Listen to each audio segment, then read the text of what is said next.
வணக்கம். தினமும் மேக்கப் போட்டால் என்ன ஆகும் தெரியுமா?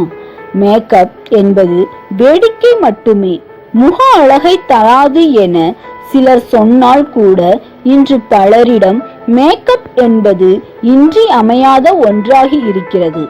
மேக்கப் இல்லாத முகத்தை பார்ப்பதே அரிதும் ஆகிவிட்டது. ஆனால் தொடர்ந்து முகத்தில் மேக்கப் போடும் மேக்கப் சாதனங்களின் கெமிக்கல் உங்களுக்கு பல சேதாரத்தை மட்டுமே தரும். அதிகப்படியான கண் மேக்கப்பால் கண் இமைகள் பாதிக்கப்படும். சோர்வான கண்கள், எண்ணெய் வழி முகம், அலர்ஜி தழும்புகள், வெடிப்புகள் என அதிகப்படியான பாதிப்பை ஏற்படுத்தும். எனவே பெண்களே உஷாராக இருங்கள். மேலும் பல சுவாரஸ்ய தகவல்களை தெரிந்து கொள்ள சப்ஸ்கிரைப் பண்ணுங்க. நன்றி.